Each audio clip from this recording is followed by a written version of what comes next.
Welcome to Speak the Truth with your host, Harold Bell.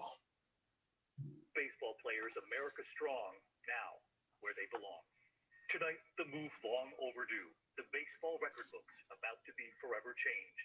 Major League Baseball declaring that the Negro Leagues that operated between 1920 and 1948 will now be recognized as official major leagues. Their stats, their records, some 3,400 players will now join Major League Baseball's official record books.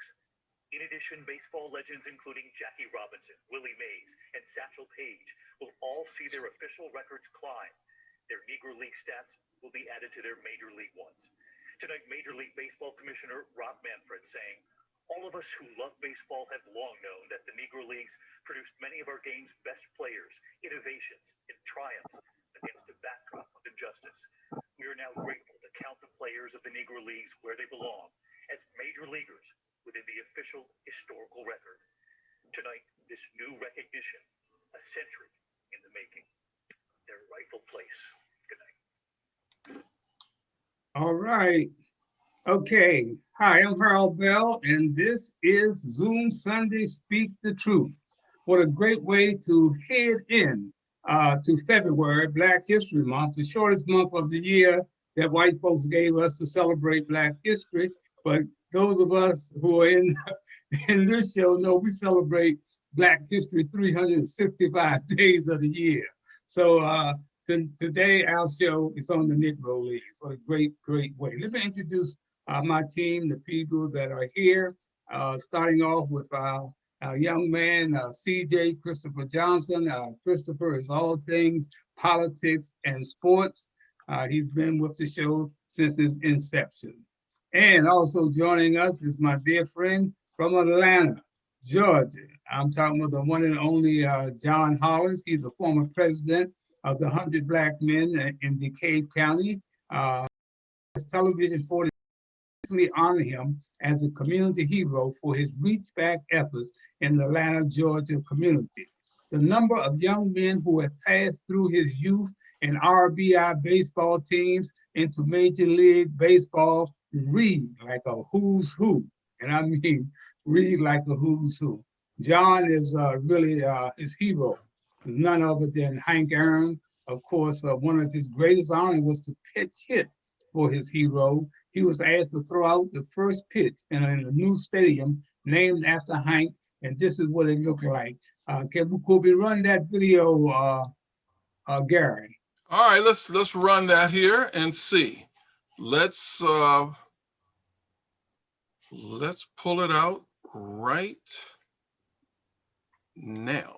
This is John Hollison throwing out the first pitch at Hank Aaron Stadium.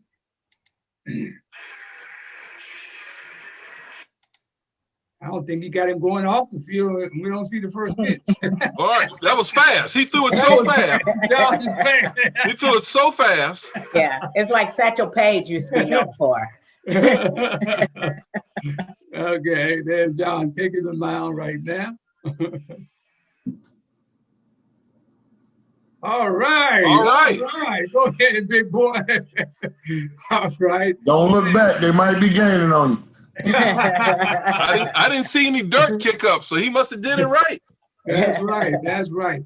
Al, I had a good catching. Our next person is one of our team. She has been, you start talking about pioneers in sports media. Out of Kansas, she became the first Black woman female to be a sports reporter and sportscaster in Kansas. She left there and came to Washington, D.C., and kept breaking ground with WTTG TV5 here in Washington, where she became a sportscaster. She wears many hats. She's an actor, talk show host, you name it, and she has done it. She has been protecting my back for over 4 decades with Inside Sports, and my success is her success. I would like to welcome the one and only Miss Maggie Linton. How you doing, Maggie? I'm doing great today, Harold. How are you? I'm fine. Introduce our special guest. Oh, the special guest, he really is a very special person. Phil Dixon has covered African-American baseball for over 35 years. He's written numerous books on baseball and is highly regarded for his knowledge on baseball's history and research. He won the prestigious Casey Award for the Best Baseball Book of 1992 and later received a Sabre McMillan Award for his excellence as a researcher. Phil has appeared nationally on numerous talk shows, including PBS, C-SPAN, BET, Fox Sports, SiriusXM, and the Canadian Broadcasting System. He is an international speaker and co-founder of the Negro League Baseball Museum in Kansas City, where he served as the museum's first public relations director. Phil formerly also worked in the public relations department for the Kansas City Royals. So this man knows baseball inside out and everywhere in between. My friend, Phil Dixon. And I have to add, when Harold said, oh, well, we want to talk baseball, let's talk to Bob Kendricks. I said, I love Bob Kendricks. And I know if I call, he'll call me back. I said, but if you want to talk Negro Leagues baseball, you talk to Phil Dixon. That's right. That's Phil. it. Here he is. Thank you, Phil. Thank you. Thank you. All Well, right. thank you for that great introduction. I hope to live up to those great expectations. But I've had, actually, believe it or not, I'm going into my 6th decade of doing research. So imagine. Wow. So Okay. So got a lot of things going in my head. I'm just ready to talk about it when you guys ask me the questions. Okay, That's right. Phil, let's start out. Tell us about this Major League Baseball, this latest thing they've done. They celebrated 100 years. I've been trying to figure out for a long time, what are they celebrating? Of course, they brought in the Negro League as a partner. Tell us what is that all about? How did you see that, Phil? Well, I'm not completely sold on it because, having worked in baseball and having done baseball history for as long as I did, I know that now the Negro Leagues are profitable. So it's a commodity now. And when I first started, heck, nobody cared. I go back to the days when Joe DiMaggio and Ted Williams and Mickey Mantle were all alive, and I couldn't hardly sell the Negro Leagues worth nothing. But after all those guys died, all of a sudden they discovered the Negro Leagues because they had no more of those great names, legendary names. And so I think it's interesting that they're only taking those leagues that started from 20 various leagues, but black baseball goes back to 1860s. So all of those people will not be a part of this whole inclusion. In addition, any games that were played outside of the league, which means many exhibition games against Major League Baseball players, those won't be included either. Anything that happened in Puerto Rico, Cuba, Mexico, where a lot of black ball players, and let's just face it, black ball players had to go where the money was. And the money wasn't always in America, especially in the wintertime. So they played all these exhibition games and played winter league play, but none of those were counted. And so, I do have some reservations about it, right down to how they're computing and collecting the statistics. I could go on, but that gives you a little bit of what I'm feeling right now. Mm-hmm. John Hollins, you see you shaking your head in approval. Tell us about how you see this new merger of the Negro Leagues into Major League Baseball. Well, I'm a bit skeptical, and it's because of the history of this great country that I live in. When it seems like they're doing something good, like Tuskegee Project, it may not be good. So you got to kind of really look into it. As Mr. Dixon said, the Negro Leagues was more profitable than Major Leagues at a short period of time, and they saw that coming. And so it wasn't so much that they wanted to do good by black people, but if they didn't allow blacks to get into the major leagues, then the Negro Leagues would take over the major leagues as far as audiences, because even white people enjoyed watching the black ball players more than they did not. So by that being the case, now that you're intertwining the Negro Leagues records to make them official, as you said, we celebrate Black History 365 days out of the year. So they always beneficial to us anyway. Mm-hmm. So what are you doing? Are we trying to figure out a way to phase out the Negro League Museum? I mean, you have the Hall of Fame, and then you have Cooperstown, and then you have Kansas City, where you have the Negro League Hall of Fame. I had the pleasure of taking a group of kids down there. I think it was 10 or 11 years ago. It was, got a chance to meet Buck O'Neil. Unfortunately, I wasn't at the museum because I had a kid on the day we went to have to catch a flight. So I had to drive him out to the airport, and all the kids went through, but my youngest son, my oldest son, they all got a chance to experience it, and they still talk about it today. One of my first players to make it into the major leagues, Jason Rogers, he still talks about it today. So as far as going back to your question, I'm not sure yet. That answers that question. I'm not sure yet. Okay. Christopher, you're the youngest on this thing. What do you know about the Negro Leagues? Hey, hold on for a second, Christopher. Christopher, before you speak, I wanted to introduce somebody, Harold, that came on. Bert Strain, ex-minor league ball player and pro scout that works with my program in the RBI. I asked him to jump on. So I just wanted to let you guys know that Bert Strain is on. Okay, thank you. Okay, Chris, go ahead, Christopher, we'll get to Bert. Yeah, not a huge amount of familiarity with the actual history beyond kind of what Mr. Holland said. Those great players from the Negro League, I never really viewed their stats at the Negro League versus the major leagues any differently. It was like I didn't view that as lesser accomplishments or like that was a lesser league. But I also share the same skepticism of the MLB at this very late, better late than never to include those stats into their overall totals to try to cash in on this era of, Black Lives Matter, wokeness, trying to do some symbolic inclusion. Not to say that those stats don't deserve, and that's not a good thing that they have finally would acknowledge that, but to try to cash in on the wave without actually addressing more of how do you get more young people and more, Black people involved in the majors. If you want to integrate everything, then let's figure out a way to make baseball a more attractive sport for Black people. Honestly, when I was in high school, nobody was really trying to play baseball. There weren't, a big demand of kids running around on baseball fields. It was like basketball, football. That's like beyond it. And I know a lot of other communities that are like that. So would be interested in how to combine that interest in that renewed interest, mainstream interest in Negro League to garner new interest for a new generation. Okay, Bert, welcome, Bert. Welcome to Zoom Sunday and Speak the Truth. Give us a little background on you. Tell us how you feel about this new merger. Unmute yourself, Bert. Unmute. Okay, can you hear me now? Yeah, we got you. Okay, go ahead. Perfect. No, thank you so much for having me. I appreciate John getting on me and sending me the email to get on. I didn't know about it, but it sure is great.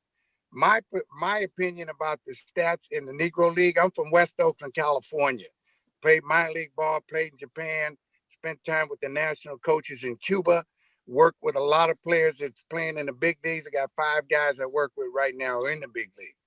One of the issues, and I'm hoping that at some point in time you address it, Ken Griffey Jr. just was awarded a position with MLB in reference to diversity.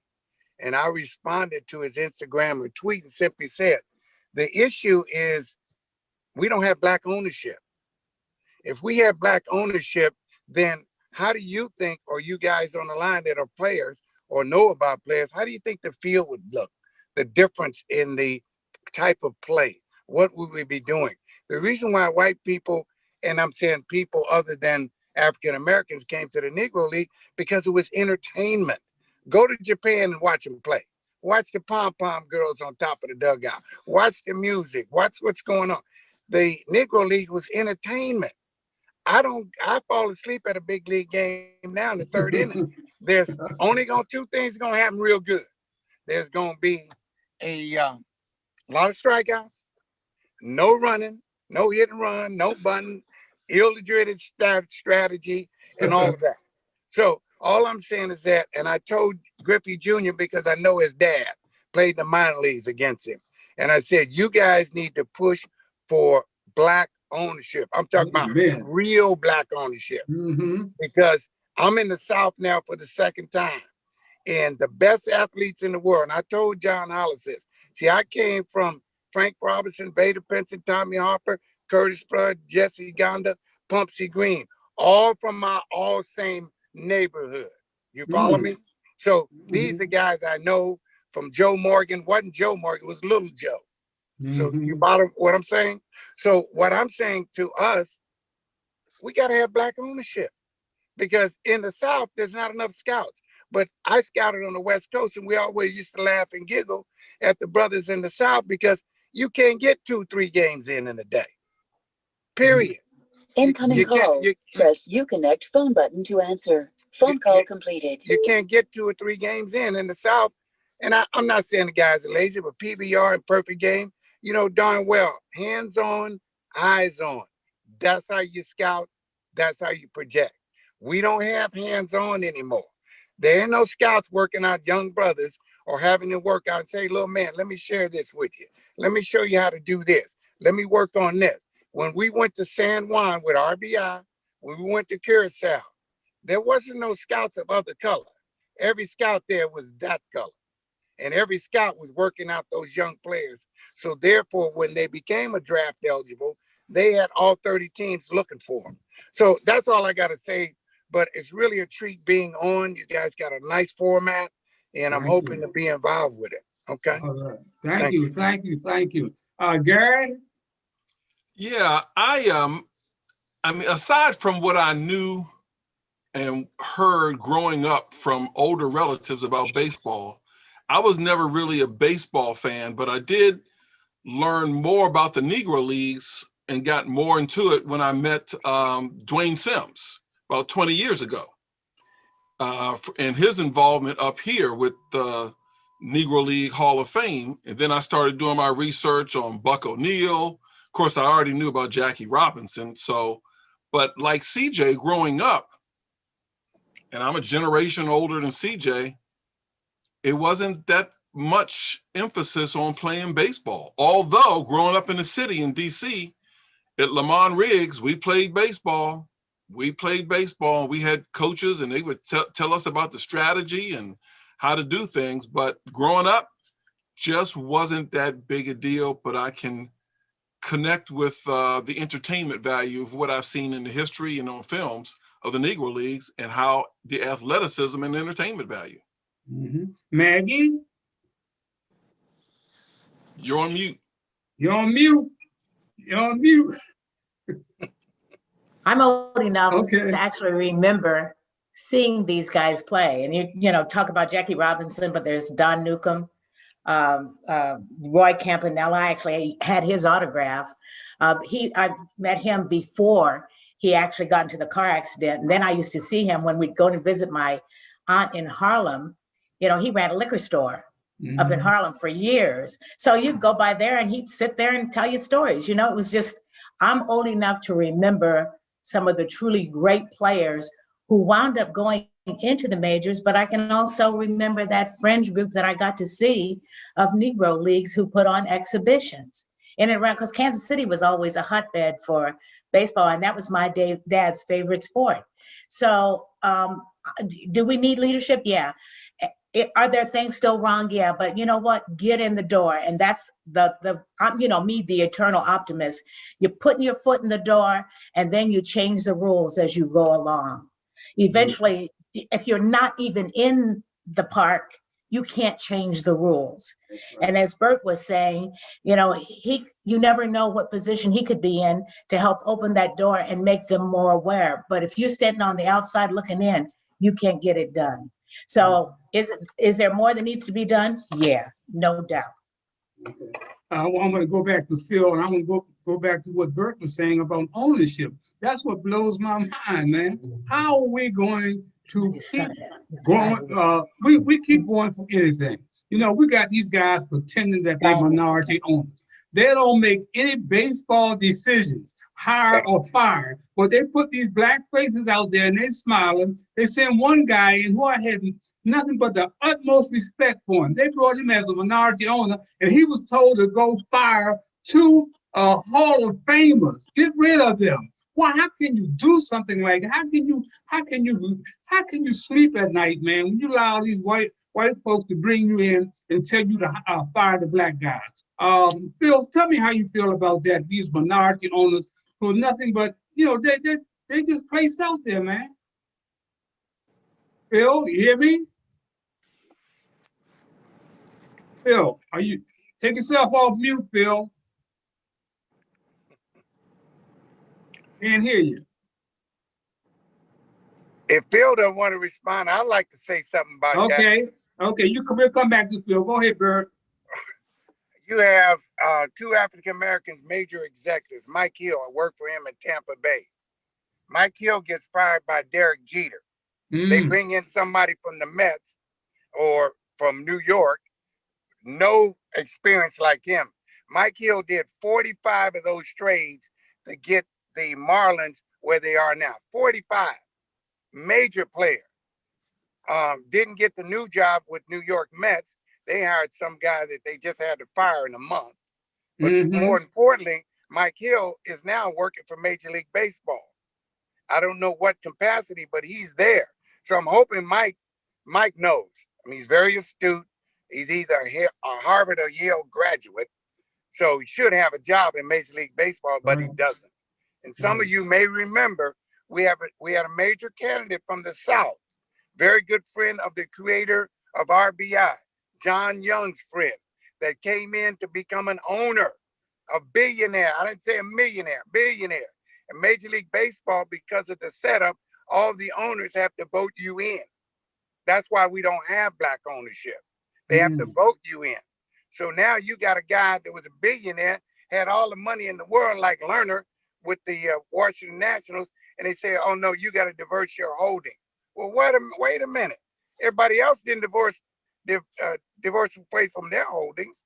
So bottom line is difficult, but until you get ownership, forget the dumb stuff, because they're going to scout differently, they're going to play differently, they're going to strategize differently, and they're going to be, most importantly, win. The key is winning. That's the deal on it. That's all I got. All right, Phil, can you come on in now, Phil? Can you hear us?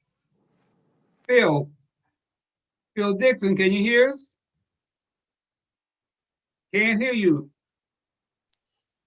He's got to unmute. Are you on mute? Phil, my call. Are you there? Lower left-hand corner. Click that button.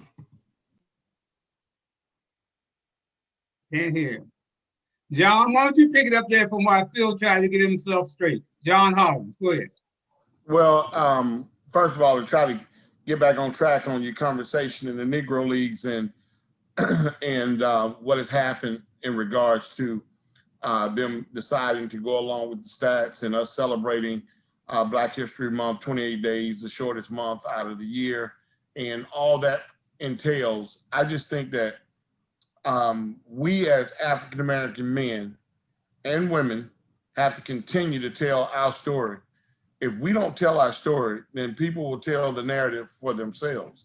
So I think everybody on this call, which you probably already do, but Bert is new. So everybody on this call should make sure that they touch someone with this interview and what is going on today to talk about the Negro Leagues and Black history and baseball and how do we promote it, and drive them to not only Harold Bell's site, but also blackamerica.com, and start getting more people involved. I'm trying to get some of the ball players that have played for me, as Harold knows, Kyle Lewis, the American League Rookie of the Year, is one of my players. And we need to just get these kids that are young men to get on some of these calls this February and talk about subjects that are near and dear to their heart, the game itself, and try to drive more viewership and more involvement, because if we control our own narrative, then we can change what's going on. And what happens is, Harold and I talked about this earlier today. Sometimes the bright lights in the big city will make you somewhat forget where you came from.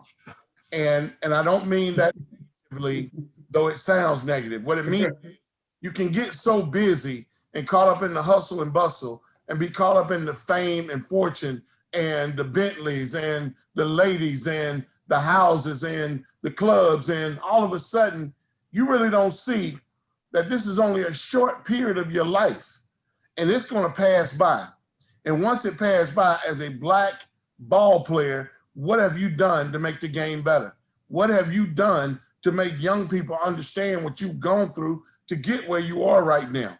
And the thing about Hank Aaron and the Negro Leagues, those guys, many of them in the Negro Leagues, they worked a job. So they got a chance they were regular people, but when they got on the field, they were gods. And they started doing so well that they started making enough money where they didn't have to work a regular job. But they were so used to working regular jobs that they intertwined with the community. People knew them at church. People knew them at work. People knew them in the community. And so it was different. Now, once you make it to the major leagues, you're untouchable. You can't really get close to them. With COVID, I was going to go out with Kyle and watch him win the American League Rookie of the Year. And I told him I'm going to fly to Seattle. And he said, Coach, they won't let me talk to you. I can't come close to you. He said, come out, but I can't even talk to you after the game. I can't come close to you. I can only do virtual. I'm in a bubble. And if I break that bubble, then I'm on a quarantine, so I can't do it. Now, I know we're dealing with COVID, but in reality, they have a bubble also when there's no COVID, that they protect those players from listening to other people because they don't want that influence. They don't want the influence. They want to make sure that they control the narrative. And that guy, all of a sudden, you know, his advisor, nothing wrong. First of all, I'll say this, that everything Black ain't good for you and everything white ain't bad for you. So let me be clear on that. But then I'll let you know that you'll see that now his financial advisor is a white guy. Mm-hmm. Advisor is a white guy. And his wife is a white girl. You know, all of a sudden his whole narrative has changed. And these people make him feel good. They say things that make him feel good. And all of a sudden, that Negro League ball player that we knew, he can't be that guy because he's not in the community. What grounds you is that grandmama, that aunt, that person that keeps you grounded, no matter how much money you make, that you still Johnny. You still, I promise you, when Hank Aaron, the narrative of how Hank Aaron was had a lot to do with how his community kept him grounded. We have to keep these young boys, the guys that Bert know, he keeps them grounded. They call, Zoom, talk to the boys. You know, you got to try to stay grounded as much as possible. So I think it's great that the Negro Leagues are going to be honored. Have to make sure that Mr. Dixon and others that are in control of the Negro League Museum and Hall of Fame, that we're pushing out a narrative. They need to give them a blog on MLB where he can speak once a week about League Baseball and the Negro Leagues and what the Negro Leagues were and what the players were. We need to find a way to make sure that from an advertisement standpoint, we're promoting the Negro League Museum in Kansas City. So I'll say that and jump off. Okay. You know, one thing, these bright lights in big cities that we talk about, what they create is spooks that's set by the door. That's what we do. That's what they create, spooks that's set by the door. Maggie, where did Phil go? Phil gone? We lose him? I think he's having some technical issues. Okay. I've called him and I've texted him, and I haven't heard back from him. So, you know, Maggie, it's not like we'll keep trying, huh? Yeah, pick it up from there, Maggie. Go ahead. Well, I agree with everything that everybody says. You know, I think about when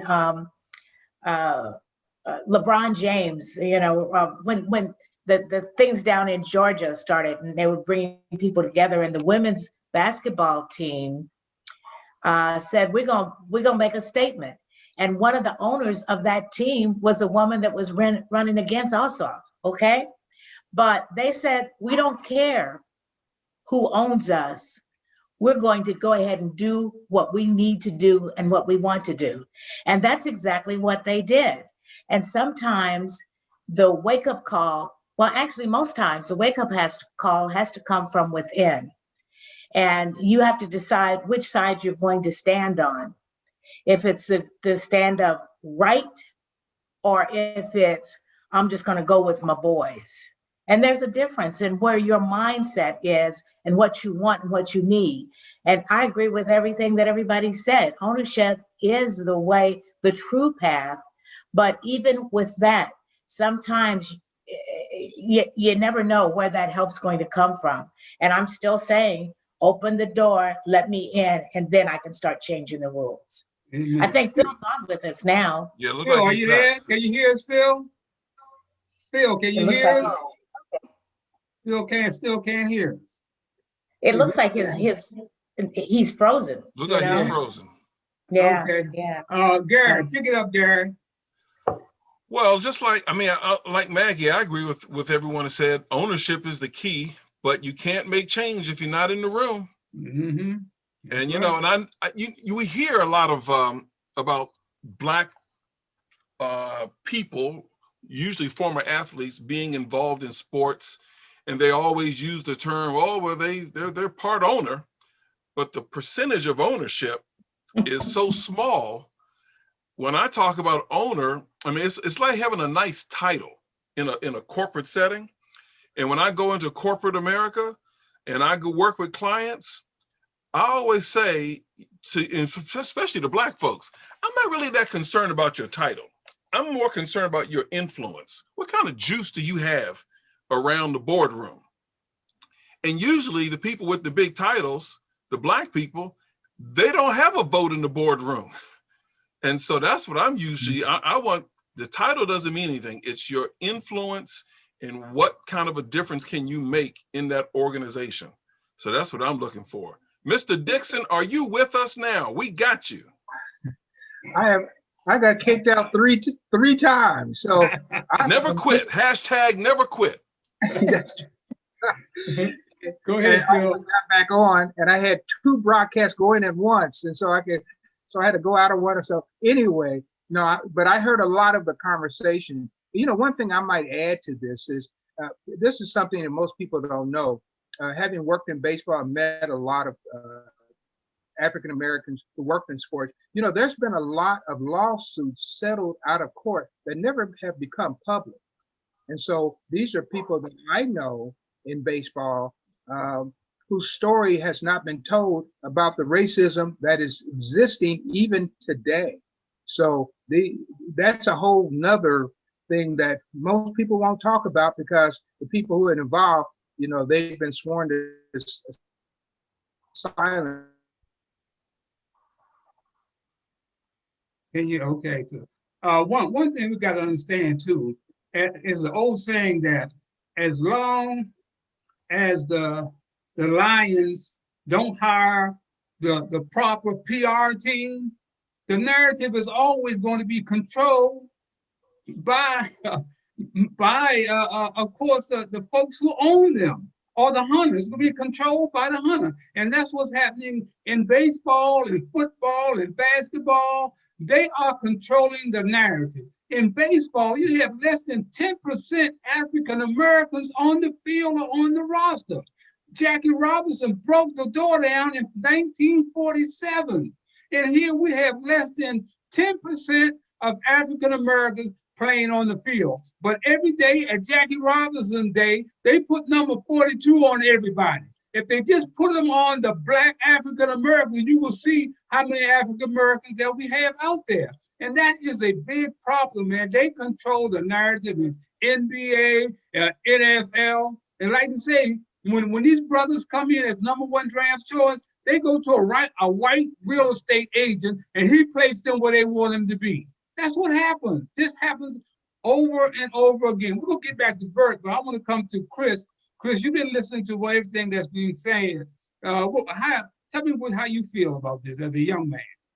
Well, I kind of think it kind of comes back to full circle when you talk about the lack of ownership and the influence that has on the product in terms of just how they present the games, like we were talking about earlier, the excitement of the games, the tempo, just the swag and presentation that might bring in some of those new young Black people to give them an interest in the sport. Lack of ownership directly contributes to that. And, you know, not having any, as my dad said, any Black voices in the boardroom or with any sway, even though they might be in symbolic positions of power, you can feel that lack of influence come down in the product. Like, I also believe that, like, I respect baseball, but it gets boring. It gets hella boring in just the way they present it in terms of the pace of it and, you know, they're still very traditional. They got 60-year-old skippers wearing full uniforms and weird etiquette that is just, you know, they have fight etiquette and just weird stuff that it's weird.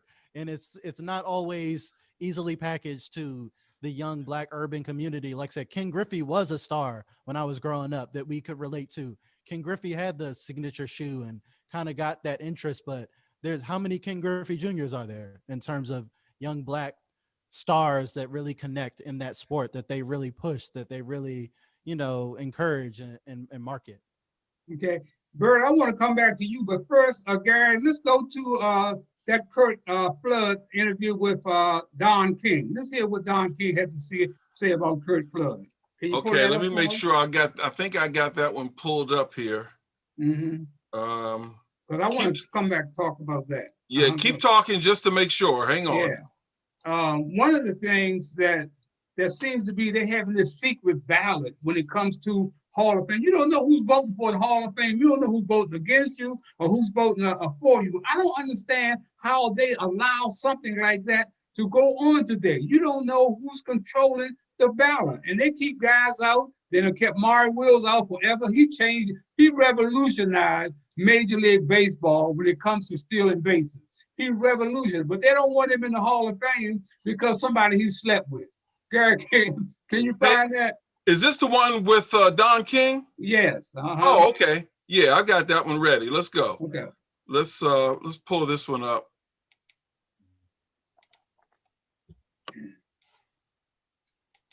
Kurt Flood, I mean, he suffered for what he did, but he broke down where guys can make millions, but no one contributes back to the cause of the effort of what you're doing. You got to work the land, plant the seed, cultivate it, water it, nurture it, weed it, and watch the crop come in. And if you don't want to go through that type of work and sacrifice and the struggle, then you will not get the benefit of the bumper crop that you seek. It was, speaking of Kurt Flood, Vince Coleman made a statement some years ago that he had no idea about the contribution of Jackie Robinson, and he don't know what Jackie Robinson opened up him. Here's a Major League Baseball player telling a reporter that he don't know anything about Jackie Robinson. Well, this is the ignorance of what's going on. Not only the Major League Baseball players, many people look at it just as a form of entertainment. We have to look at it as a way of life for those who are in the struggle that's trying to get economic fulfillment and becoming part of the mainstream of the American economy, you know, and it's a very difficult thing. And I mean, you really don't know Black history. You don't know that his contribution is the contribution that we have made to this nation. And it's very difficult to understand. So the people of the day, if they're not taught this awareness, if they don't know this history, then they're ignorant of this history. So, you know, they're really not educated. They're educated to the degree of academic theorization in theory. In practical implementation, they're not aware of that. You have to have a street education as well as a college education. You know, then they both coincide together, and then you extract what is mutually advantageous to both you and the society in which you serve, your community. We don't have that type of sensitivity, and we must get that type of sensitivity. Because of that, we remain as one. I can be Harold Bell. You the hottest thing going, then I want to be you. Okay. Is that good? Okay, that's good. All right. That was Don King and myself talking about how is it that Kurt Flood is not in the Baseball Hall of Fame. Bert, how do you feel about Maury Wills being kept out and these guys being overlooked? And you got people sitting there, ain't never played the ending of baseball, but they're holding up the vote and keeping people out. Kurt Schilling just said, take him off the ballot. You know, I don't want to be on the ballot anymore because the politics are really killing this induction. How do you feel about that, Bert? Can you hear me, Bert? Look like he might be frozen. Okay, let's go back to Phil. Phil, how you feel about that? Oh man, you know, my favorite player growing up was Dick Allen. Oh yeah, they pretty much boycotted Dick Allen. Yes, sir. Don't forget about Al Oliver. That's another one. That Al came to San Francisco and did some PR work for my company in San Francisco when he was with the Giants. So I know Al. But what I'm saying is that, as I told John, when these players are youth players and we're teaching them, when they get to the pro ranks, we have to continue to remind them, just because they're going pro don't mean that the pro guys that they're teaching them happens to be somebody's cousin or brother, don't happen to know more than we do. They get bamboozled that these guys in pro instructional league know more. They don't. And it's a trust factor.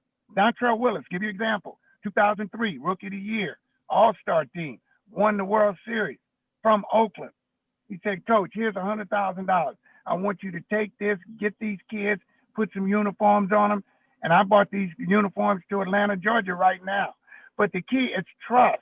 When they get there, those Major League Ball clubs say, well, you can't really run with that guy you ran with. So when you get to the hotel in San Francisco at Park 55, you're not Dontrell or Jimmy Rollins, you're Houdini or Joe Blow.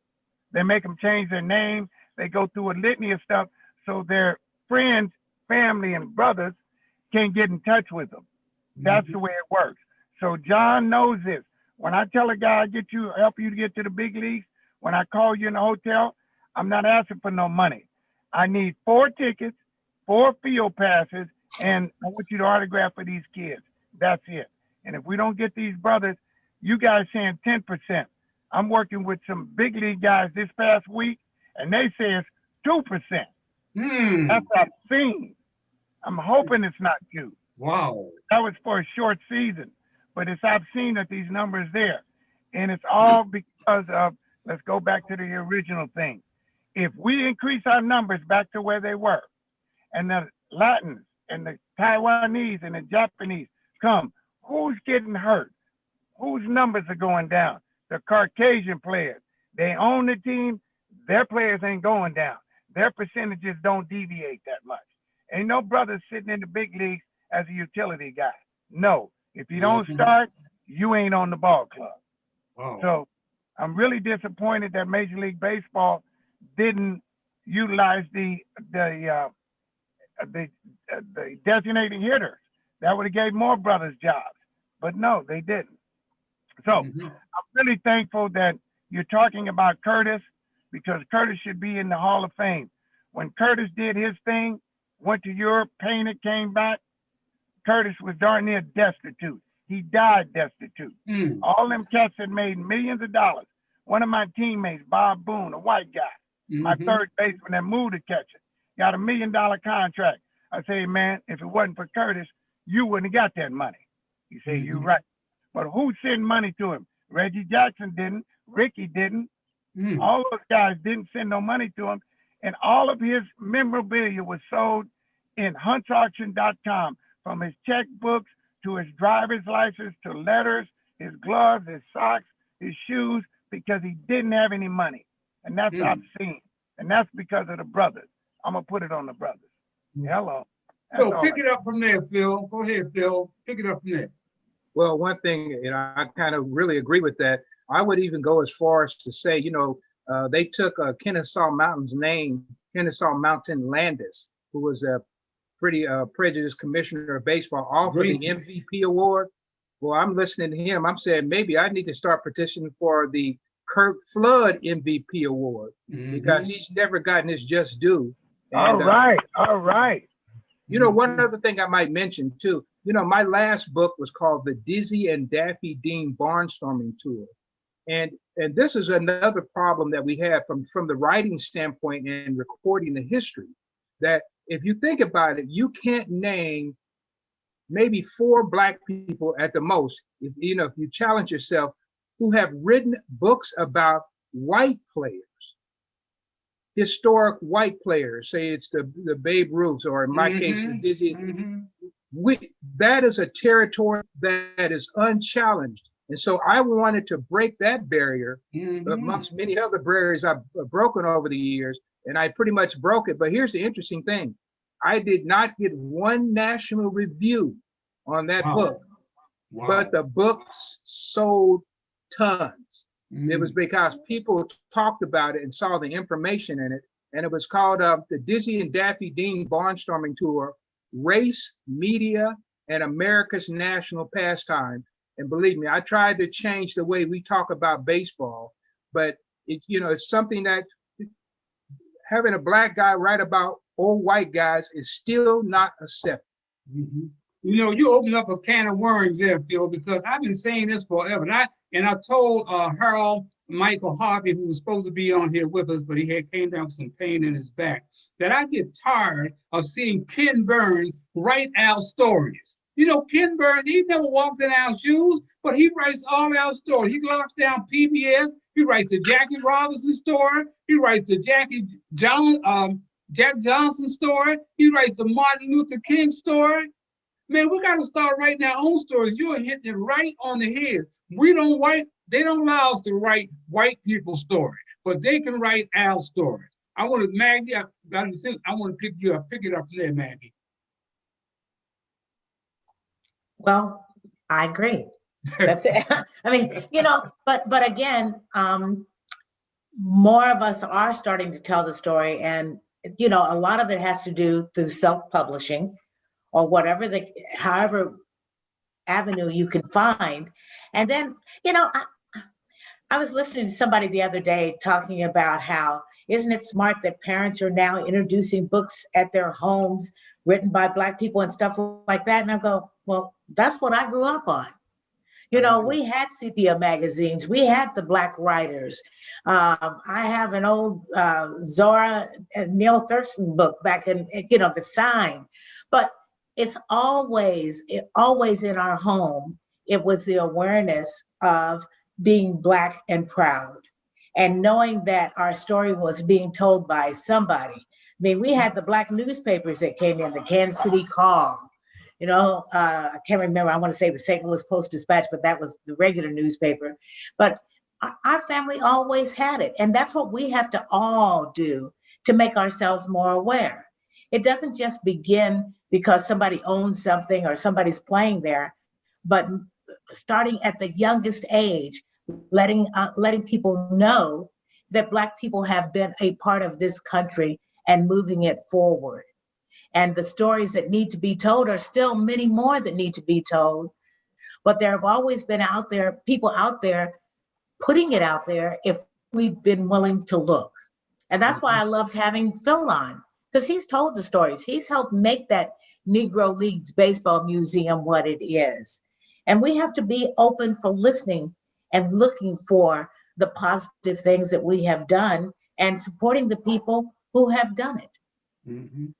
Phil. John Howard, go ahead. I got a quick question for Phil. A couple of personal questions. One, do they still have the Buck O'Neil tournament out there? No, they do not. I have a feeling they might have stopped after he passed away. And we need to do that and try to invite as many Black teams. The kind of money that we have to pay now to play in tournaments for exposure, we should have a World Series of college baseball one weekend at the Buck O'Neil and call it the Buck O'Neil World Series and have all these Black colleges come out there and play in a tournament and then do the same thing in the summer with the kids. That's a personal thing. The other thing is you being a research buff and knowing the information. My grandfather, Robert Hollins, they called him Bobcat, played for the New Jersey, and I don't know the New Jersey Negro League team name, but he played for New Jersey.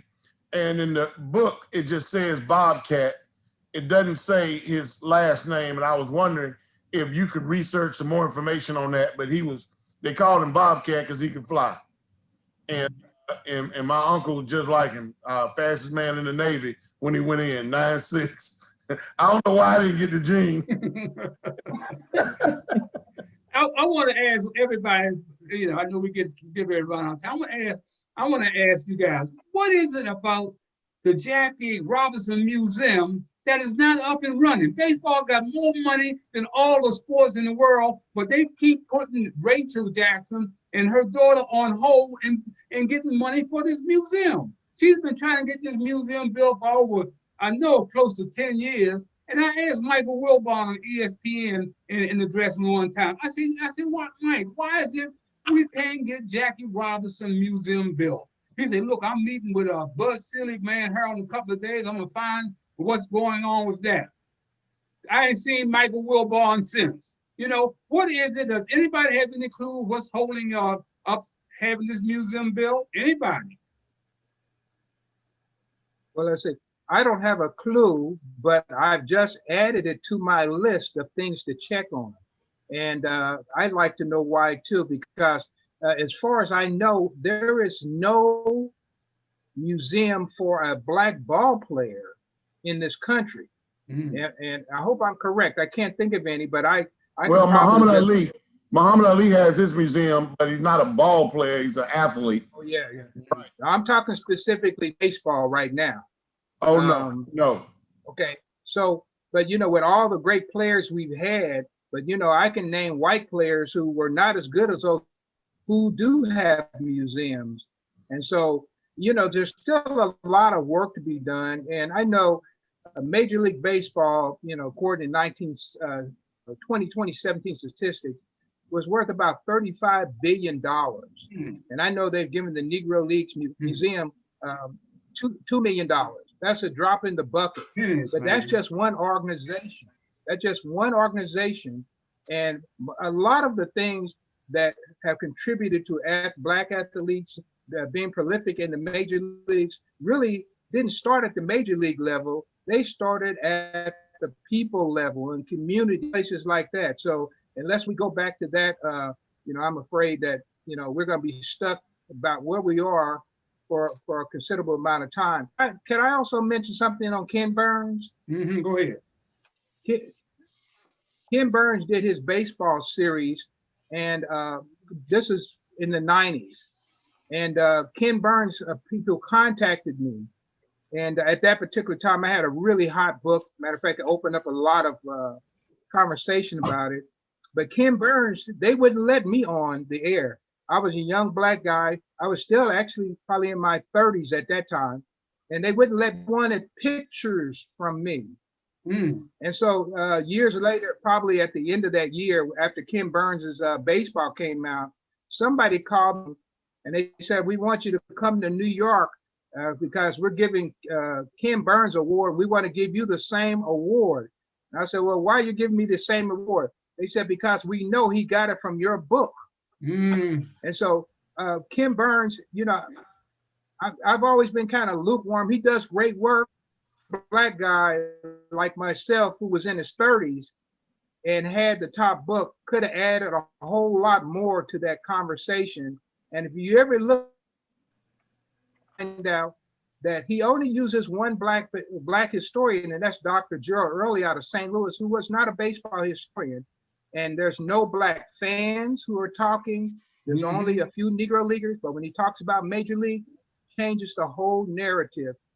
And that, but you know, sometimes I feel like I'm just talking to the wind. You know, you're right on the one about that. I did an interview with Muhammad Ali in 1974 after he beat George Foreman. And when he got back, I was the first one that he gave an interview to, not Bradley, not Howard Cosell, not Brian Gumble. He called me. And that was 1974. I still got that interview. And you know what? Ken Burns had Jonathan Ing call me, one of his right-hand guys, wanted the Muhammad Ali piece, and he wanted it for nothing. I said, man, no way in hell am I giving this to Ken Burns. So he'll do me just like he did you. And this is happening, man, until we start controlling our own narrative. Man, they're on top. I mean, that's why we don't own any major media vehicles. We don't own no CBS, no ABC, no NBC, no all of them. We don't own none of them. They own all of them. And every time we get a major outlet for media, they buy us out. They take it. They take it and run with it because they don't want us controlling our own narrative. I don't know when we are going to wake up, when we're going to start networking with each other. All we want to do is be spooks that sat by the door. Gary? Well, you know, tomorrow's Black History Month. Start. We talked about that a couple of times on the show. We live it 24/7, 365. Mr. Bell, look, you're walking Black history. I remember growing up in DC We lived on a hill up on North Capitol Street. I used to put my little transistor radio up by the window to see if I can listen to WOK and hear. And I think for all of us, one of the things I'm getting from this show is the importance of mentorship and how important it is, regardless of your station or where you are, is mentorship. I mean, and that's one of the things I appreciate about you, Mr. Bell, is the mentorship that you've created through your decades of work. And even when I turned young pup CJ over to you, you know, and I'll tell you, I sit here on this show and I listen to CJ and I'm surprised because I'm like, whoa, where'd that come from? Yeah. So I would just say the 24/7, 365, and I'll be quiet, but maybe we can end the show talking about you, Mr. Bell, being the walking Black history fact that you are. I'll cut it off there and pass the baton. And CJ, since I threw you out there, talk to Mr. Bell and probably tell him something that he needs to know about what he's done for you. He opened all the media doors for me and gotten me just about all the exposure and been the perfect type of mentor for my style of media, because what I like to do is just call it how it is and tell the truth. And that's Mr. Bell's specialty. That's what he does. He's the OG of truth telling. He gets it done, and he does it regardless of whose feathers get ruffled. Things, you know, he says what needs to be said, and what people are too scared and what people tiptoe around because of the politics and whatnot and things like that. But I think we're in a new era where people are fatigued with the lies. We just had a president that was an exhaustive liar. We have more lying going on from our politicians and the media and the mainstream media and the whole fake news era. And people are fatigued, and people can really tell between what is genuine and what is not. And he's the most genuine person in the media game that I've, had the privilege to work under. Hey, Mr. Bell, I really appreciate who you are, because I'm from the West Coast. We didn't get a lot of you from the West Coast, but I knew who you were from the older guys. Now, let me tell you this. I got a treat for everybody for Black History Month. New book called The Jersey. Is written by my identical twin who played pro ball, spent all the time we spend together. And it is a nonfiction and fiction. The true story, the first African-American to play in the major leagues was William White. He played one game. He got 4 at-bats. It's in the Baseball Encyclopedia. The story was originally written in the New York Times in 2006. My brother took 14 years to write this book with the research and everything. It's out now. You can get it on Amazon. But what he did is that anybody that purchases alvinstrain.com, 10% of the funds go to RBI Metro in Atlanta for the kids. But it's a great read. It's the beauty of it.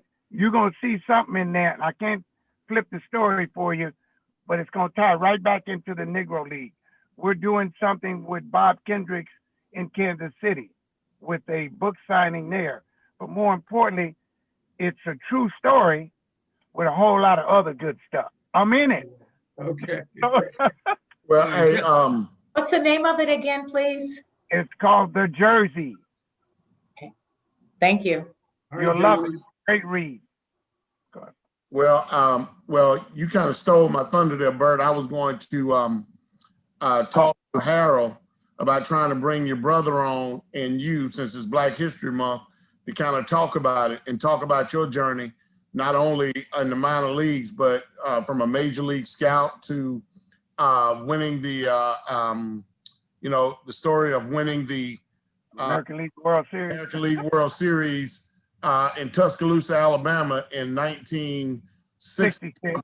And Strom Thurmond. The game-winning home run, and they gave the winning trophy to the white boy that lost.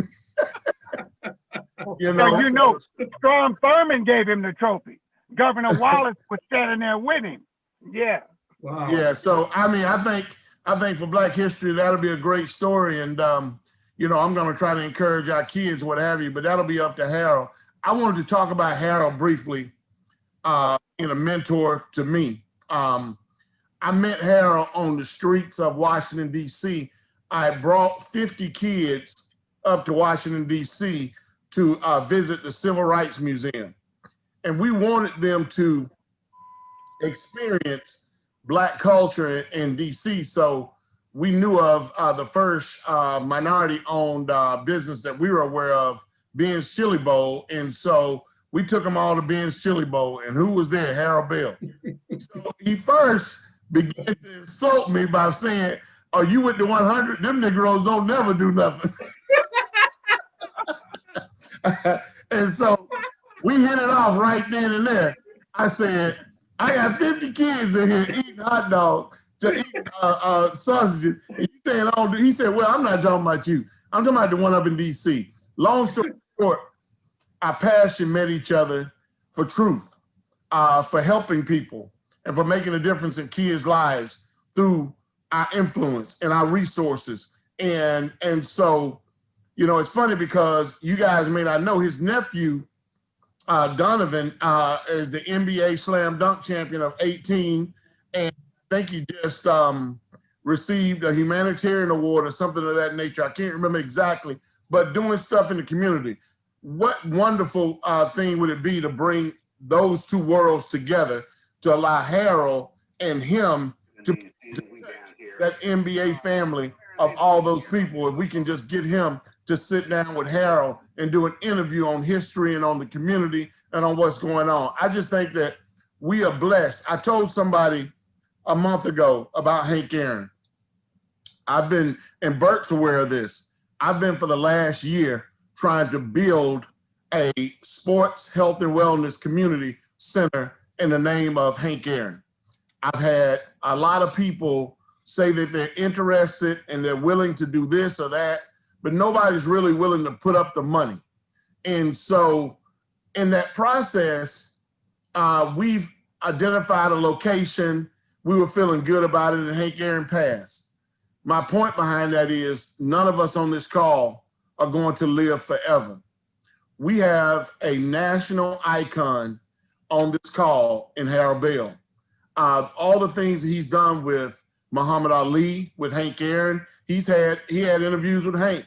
All the people he's interviewed, all the things he's done in the community, the riots that he stopped in Washington, D.C., during the riots, it's so much history there that we need to push that narrative out in our own networks for this show next week to try to get as many people as we can to jump on and do something about Harold. I mean, I know he's not gonna ask for it, but he and Hattie are like my aunt and uncle now. You know, I call them to see how they're doing, and you know, I'm blessed to have them in my life, and Tiki and I really believe that. And so as you guys go about your way, CJ, I see so much promise in you, brother. I mean, you are so far light years ahead of where I was. I can't speak for Harold and community involvement. You know, when I was your age, I was all about me. And, you know, you seem to be someone who is conscientious of politics, the community, right and wrong, and trying to change the narrative and being able to speak your truth. And know that your truth is always just your truth. It doesn't mean it's always the truth, but it's important that you speak it because the truth will come from that. And so continue to be on that path. And I feel blessed to have gotten to know all of you guys through Harold Bell. And I just hope that we can take this show that comes on Sunday and push it where others can hear what's going on, because it's some great information. And I know Harold and Hattie are gonna live to be 110, but you know, so we got to do something before it's too late. And I want us to start pushing that narrative if you guys can. So I'm done. I thank you, Harold. I thank you for friendship. I thank you for your mentoring. And, you know, I got another one just like you down in Atlanta. His name is Bert Strain. And, you know, we don't see eye to eye. You know, he think I know everything, and I think he know everything. So, you know, that's something that don't work out too well. But, you know, I learned a lot from him. And I appreciate the fact that you guys are in my life, because my father passed 21 years ago. And you don't get to have that black man that are like us every day. They're just not, they're slowly fading and trying to be what society wants us to be. And I think we should be able to be proud black in who we are. You know, I don't think we need to change. We just need to make sure others decide to change and do better. So that's my spiel, and I'm good. Okay, Maggie. Oh, and I hope I'm not the one who's closing it out, but No. Harold, you and Hattie both know how much I love you, and how the one call you made to me back in 1980 is still, we're still on the line. And, you know, because we just have to be aware, but we have to be proud, and we have to be in search of who we are and what we've accomplished. It doesn't, you know, whether it's in the sports world, which I, you know, am completely wrapped up in, will always be, but just the other many accomplishments. And we have to be able to help open that door and have all people be access. You know, when both Larry King and others died this past week, Hank Aaron and things like that, I think about the one thing that I was taught long time ago, and don't burn bridges. You know, we were all talking about networking and mentoring and things like that. You know, if you open the door, somebody that you may not particularly care for may come through, but that doesn't mean that they won't open the door for somebody else that they do get along with. And we have too much little pettiness and picking at this and complaining about that. But what we need to do is, as much as we can, get out, move it forward, and just keep helping each other expand the knowledge of who we are and what we've accomplished. Like sitting here today with Bert, it's like, oh my goodness, all the stuff that I've learned, you know, the inner workings. We see the big shiny stuff on the outside. One of the things I have to say about baseball right now is, because there are Black players on the field, they think, oh, Black people are out there, but they forget they're from the Dominican Republic, they're you know, Puerto Rico, they're from Mexico and things like that. And again, the narrative is being looked at one way, but we know there's something else that's completely different with the Black African American players being left out. And as Bert said, and Phil and John have all said, that door needs to continue to be open to get that Black interest. See, I like going to baseball games because I know it ain't just about the game. It's about watching the people in the stands and making comments and stuff like that. That's the joy of going to the game. It's not just watching the baseball players, because yes, it can be boring, but my dad and my mom, because of the way we were raised, always made it fun too. Talking about the people in the stands, who had the best food, you know, that kind of thing. And growing up in Kansas City, well, geez, you know you're going to get good food, you know, whether it's from Gates or Arthur Bryant's, and now there's Q52 and a bunch of others, but you know you're going to get some good food in Kansas City. So that's part of the fun of going to a baseball. And I think we have to bring that joy back. And it's not just about what's on the field, it's what's in the stands too. So those are my thoughts. Okay. It's rambling, but it's my thoughts. Okay, Phil, before we get out here, let Gerd close it out. Why don't you have the last word, Phil? Okay, well, I want to thank you guys for having me on today. I'm intrigued by Bert's story about what happened down south in the 60s. I got to hear the rest of that, so I'll be calling, trying to get Bert's number to hear the rest of that number, story. I got you. You ain't heard the whole story. It was a ride and everything else. Yeah, you ain't heard I know that. I hadn't. But you know what? I love those stories. And this is what we have to realize, is that, you know, this history is in our communities. And if we don't seize this history and begin to tell our stories about our people, it's going to be lost. And I'm so proud that, you know, at age 20, you know, I started looking at baseball history, and this is after playing and seeing all types of racism that was going on. Once I got away out of my Black community, that's when I started to see it. But I've just been writing about it ever since. And so just getting a chance to talk about it and all the things that need to be said, they really need to be said.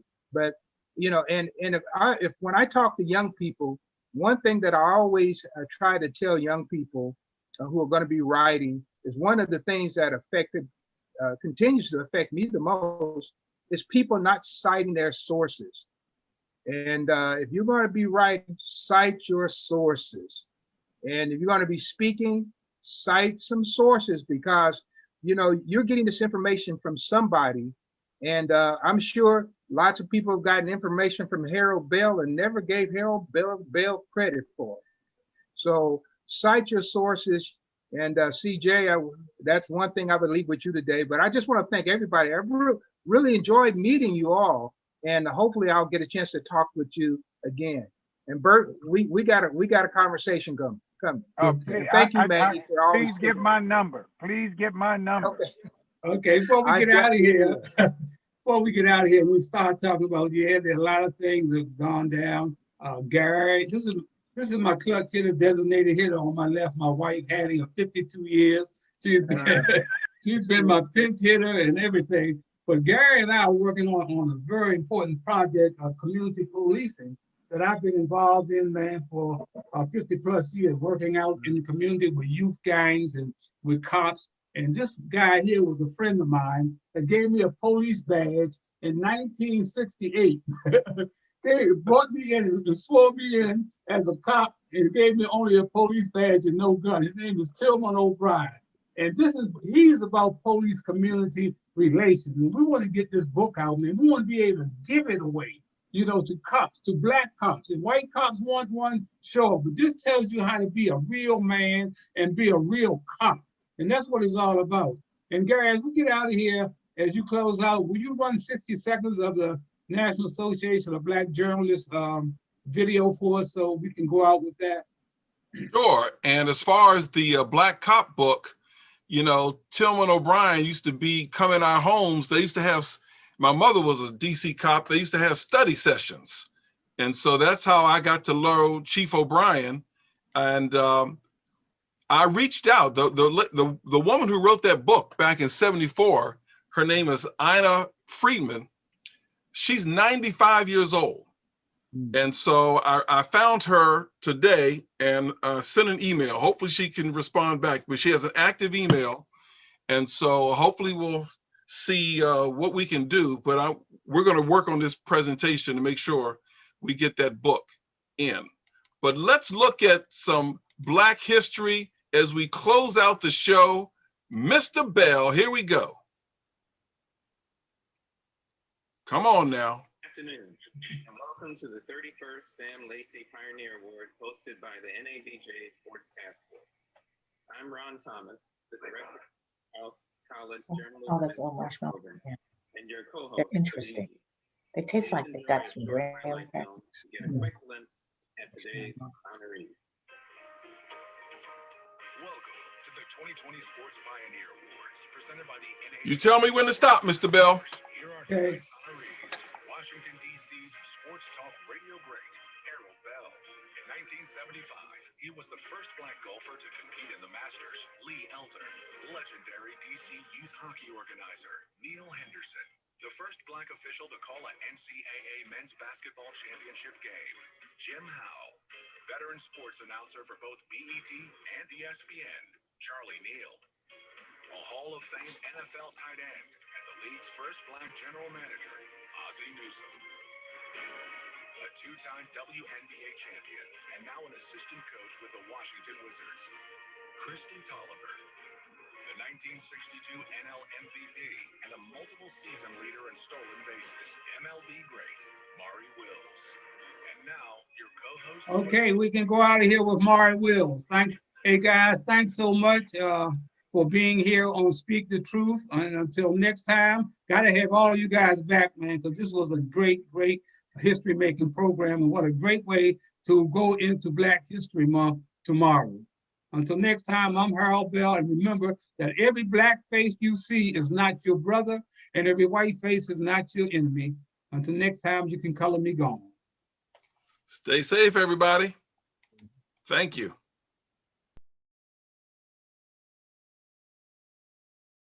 Hi, I'm Harold Bell.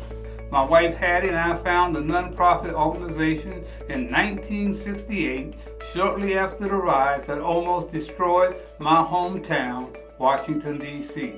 The program caters to the needs of at-risk children as it relates to social services such as education, law enforcement, drug abuse, gang-related violence, and other antisocial behaviors.